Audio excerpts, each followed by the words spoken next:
ಇರಬಹುದು. ಮನಸ್ಸಲ್ಲಿ ಕಿರಿಕಿರಿ, ಮನೆಯಲ್ಲಿ ಕಿರಿಕಿರಿ, ಹಾಗೆ ಹೆಚ್ಚು ಚಿಂತೆಗೊಳಗಾಗಿದ್ರೆ ಒಮ್ಮೆ ಈ ರೀತಿ ಮಾಡಿ. ಯಾರು ಪ್ಲಾಸ್ಟಿಕ್ ಡಬ್ಬಿಯಲ್ಲಿ ಉಪ್ಪು ಇಟ್ಟಿರ್ತೀರಾ ಅವರು ಪಿಂಗಾಣಿ ಡಬ್ಬಿಯಲ್ಲಿ ಉಪ್ಪು ಇಟ್ಟು ನೋಡಿ. ಹಾಗೆ ಹುಣಸೆ ಹಣ್ಣು ಕೂಡ, ಅದನ್ನು ಕೂಡ ಪಿಂಗಾಣಿ ಜಾರಲ್ಲಿ ಇಡೋದ್ರಿಂದ ಮನೆಯಲ್ಲಿ ಆರ್ಥಿಕ ಸಮೃದ್ಧಿ ಹೆಚ್ಚಾಗುತ್ತೆ. ವ್ಯಾಪಾರ ವ್ಯವಹಾರಗಳಲ್ಲಿ ಲಾಭ ಕಾಣ್ತೀವಿ.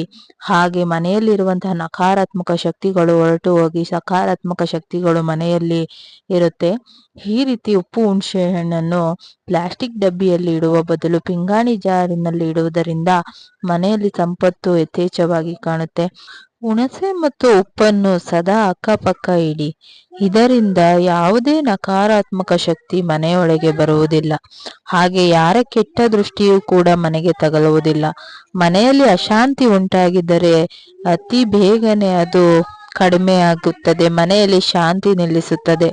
ಆದ್ದರಿಂದ ಉಪ್ಪು ಮತ್ತು ಹುಣಸೆ ಹಣ್ಣನ್ನು ಯಾವುದೇ ಕಾರಣಕ್ಕೂ ಪ್ಲಾಸ್ಟಿಕ್ ಡಬ್ಬಿಯಲ್ಲಿ ಇಡುವುದನ್ನು ಆದಷ್ಟು ಕಡಿಮೆ ಮಾಡಿ ಪಿಂಗಾಣಿ ಜಾರುಗಳಲ್ಲಿ ಇಡುವುದನ್ನು ರೂಢಿ ಮಾಡಿಕೊಳ್ಳಿ. ಹಾಗೆ ಉಪ್ಪು ಮತ್ತು ಹುಣಸೆ ಹಣ್ಣು ಯಾವಾಗಲೂ ಅಕ್ಕಪಕ್ಕನೇ ಇಟ್ಟಿರಿ. ಇದರಿಂದ ಮನೆಯಲ್ಲಿ ಸುಖ, ಶಾಂತಿ, ನೆಮ್ಮದಿ ಎಲ್ಲವೂ ಕೂಡ ಬರುತ್ತೆ. ಹಾಗೆ ಹಣದ ಪ್ರಾಪ್ತಿಯೂ ಹೆಚ್ಚಾಗುತ್ತೆ. ಈ ಮಾಹಿತಿ ಉಪಯುಕ್ತವಾದರೆ ದಯವಿಟ್ಟು ಶೇರ್